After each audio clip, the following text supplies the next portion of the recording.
할렐루야. 오늘도 새날을 주신 하나님을 찬양합니다. 어제는 거룩한 주일을 보내고 또 새로운 한 주간을 시작합니다. 특별히 이제 한 해를 마감하고 새해를 준비하는 마지막 시간들입니다. 이 시간들을 말씀과 기도로 경건한 삶으로 새해를 준비하고 맞이하는 우리 성도들이 되실 수 있기를 바랍니다.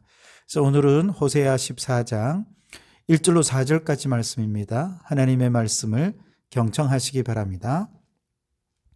이스라엘아, 내 하나님 여호와께로 돌아오라. 내가 불의함으로 말미암아 엎드러졌느니라.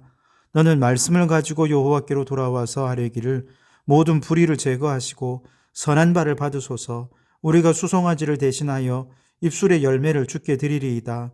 우리가 아수르의 구원을 의지하지 아니하며 말을 타지 아니하며 다시는 우리의 손으로 만든 것을 향하여 너희는 우리의 신이라 하지 아니하오리니 이는 고아가 주로 말미암아 긍휼을 얻음이니이다 할지니라.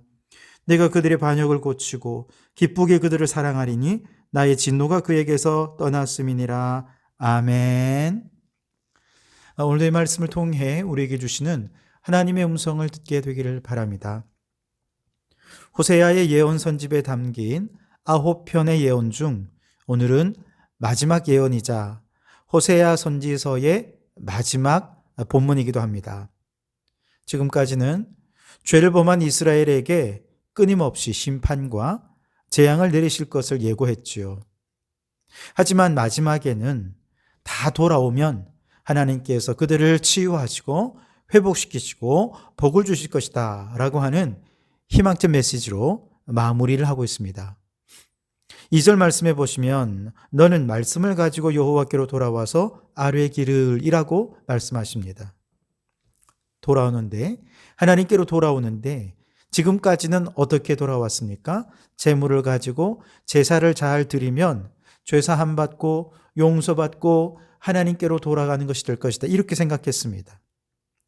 그러나 아무리 제사를 드려도 삶이 바뀌지 않는 상태에서 재물이 아무리 비싸고 흠없고 고급진 것을 바친들 무슨 소용이 있겠습니까?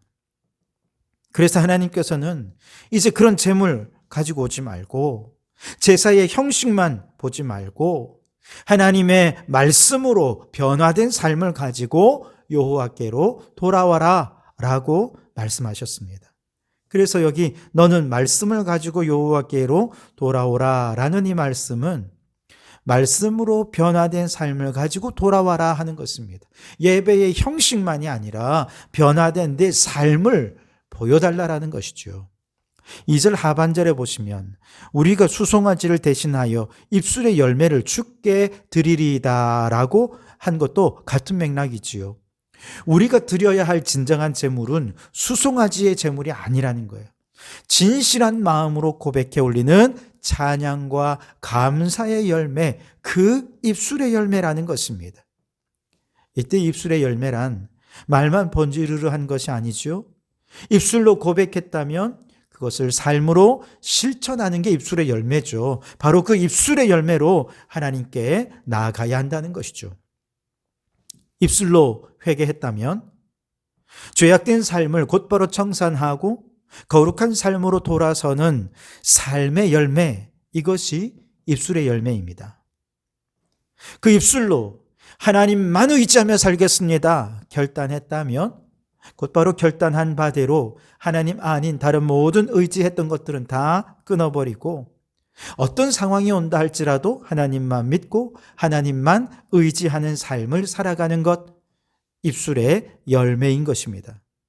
다니엘이 왕의 산의 진미로 자신의 영혼을 더럽히지 않기로 뜻을 정하고 결단하지요. 그리고 그 결단을 이루기 위해서 그 뜻을 온전히 성취하기 위해서 그가 그 다음에 어떻게 합니까? 환관장 아스부나스에게 설득을 하죠. 타협안을 제시합니다. 그렇게 해서 결국 그가 뜻한 바대로 자신의 영혼을 지켜낼 수 있었던 것, 이것이 입술의 열매의 대표적인 사례입니다.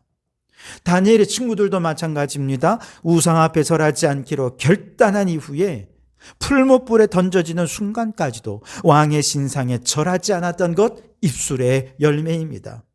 다니엘도 하루 3번 하나님께 정한 시간에 기도하기로 결단하고 사자굴에 던져질 줄 알면서도 하나님 앞에 약속한 것을 끝까지 지킨 것, 입술의 열매라는 것이죠.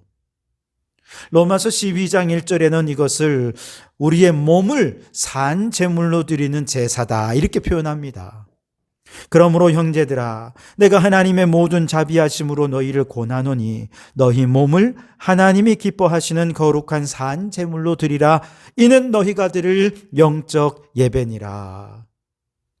수송아지로 수많은 제물로 삶이 변화되지 않은 채 제물만 하나님께 바치는 예배가 아니라 내 몸을 산 제물로 드려서 내 삶이 변화되는 진정한 예배, 영적 제사를 드리라. 이것이 입술의 열매라는 것이죠.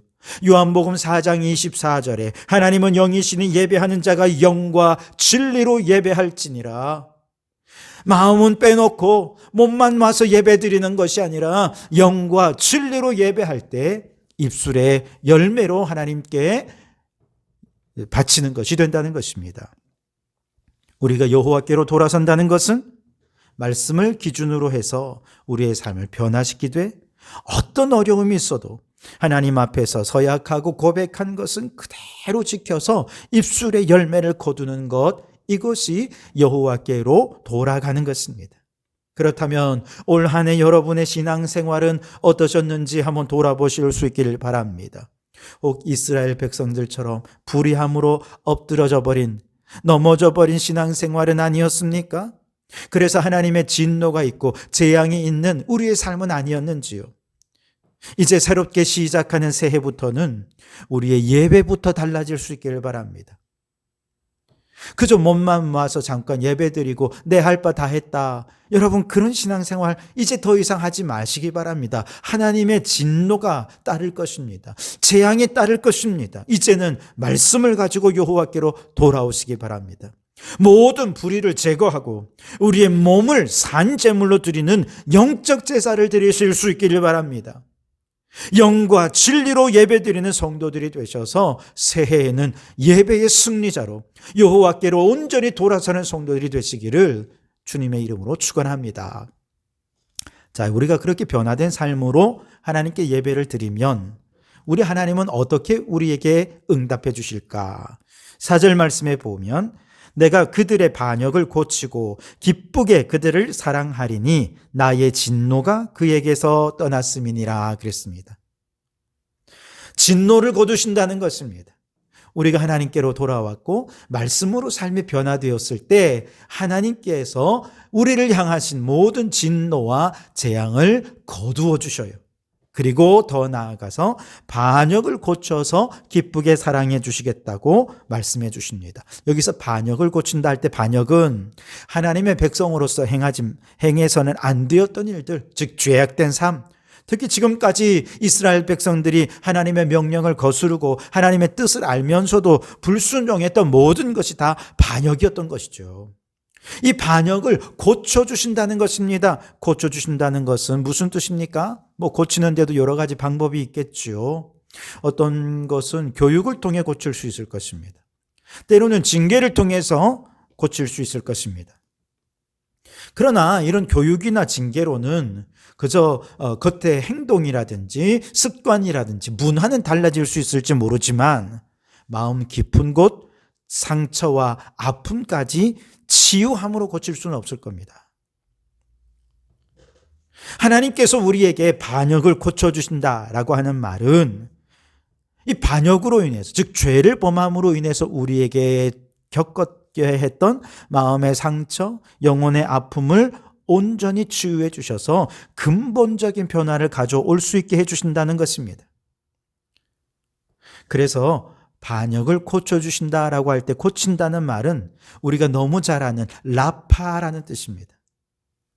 여호와 라파, 우리 하나님은 우리를 치료하시는 하나님이십니다.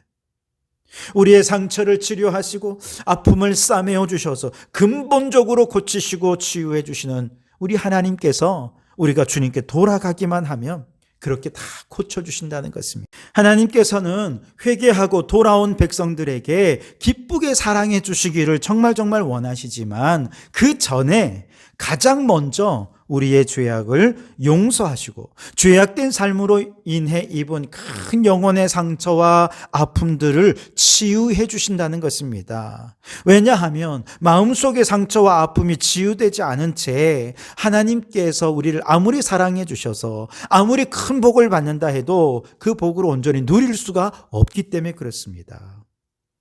그래서 먼저 우리의 상처를 다 고치시고 반역을 고치시고 치유하시고 그렇게 상처를 어루만져 주신 이후에 그 다음에 어떻게 해주십니까?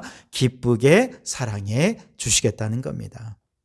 여기서 기쁘게 사랑한다라는 말의 원어적인 의미는 아낌없이 사랑한다는 것입니다. 조금도 부족함 없이 아낌없이 모든 사랑을 풍성하게 나누어 주고 행복을 나누고 축복을 나누어 주시겠다는 것이죠.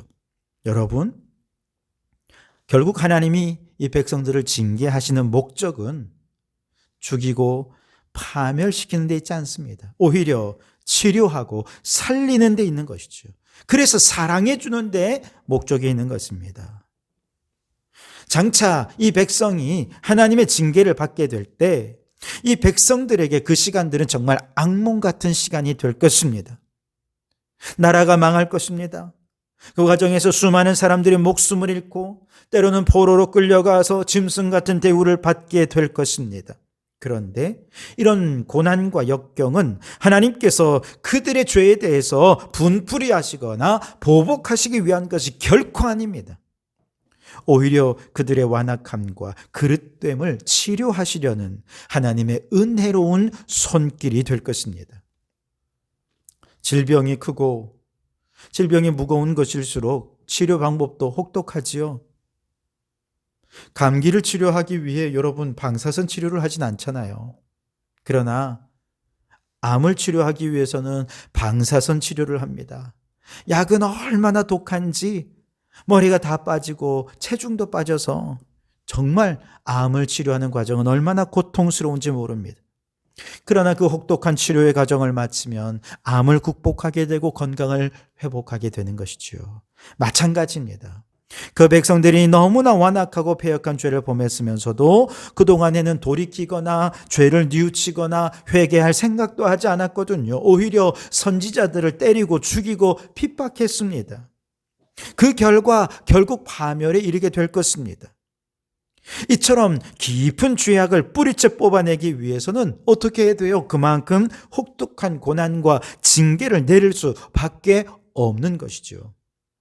여러분, 하나님의 징계는 힘들고 고난은 고통스러울지 모르지만 우리는 반드시 기억해야 됩니다. 고통스러운 만큼 내 죄가 크고 고통스러운 만큼 치료는 확실할 것이다 라는 것이죠. 그래서 시편 119편 67절 말씀에 고난 당하기 전에는 내가 그릇 행하였더니 이제는 주의 말씀을 지키나이다. 고난을 통해 하나님의 말씀을 지키는 자로 온전히 치유되고 회복되고 사랑받는 자가 되었다는 것입니다. 히브리서 12장 11절에 무릇 징계가 당시에는 즐거워 보이지 않고 슬퍼 보이나 후에 그로 말미암아 연단받은 자들은 의와 평강의 열매를 맺느니라. 징계는 참 어렵죠. 징계는 너무나도 고통스럽고 슬퍼 보이지만 그러나 그 징계를 달게 받은 후에는 반드시 하나님의 복을 받는 귀한 일꾼이 될 거라는 것입니다. 그러니 여러분, 징계하시는 하나님의 본심은 치료하는 데 있음을 잊지 마십시오. 모든 고난 속에는 여호와 라파, 반역을 고치고 아낌없이 우리를 사랑하기 원하시는 하나님의 그 뜨거운 사랑이 있다는 사실을 기억하면서 고난 잘 감당하시고 고난 후에 더욱 주님을 더 뜨겁게 사랑하고 더욱 말씀의 사람이 되고 연단 후에 더욱 의와 평강이 풍성한 삶의 열매를 맺는 성도들로 변화되어 가시기를 주님의 이름으로 축원합니다. 기도하겠습니다. 하나님, 우리는 불의함으로 엎드려졌으나 말씀으로 변화된 삶으로 여호와께로 돌아서게 하옵소서. 입술의 열매를 주님께 드리기 원합니다. 고난이 깊을수록 내 죄가 크다는 것을 깨닫게 하시고 더 크게 회개하게 하옵소서. 징계하시는 주님의 본심은 반역을 고쳐 아낌없이 사랑하시려는 데 있음을 믿고 고난을 통해 더욱 하나님을 사랑하는 저희들이 되게 하여 주시옵소서. 예수님 이름으로 기도드립니다. 아멘.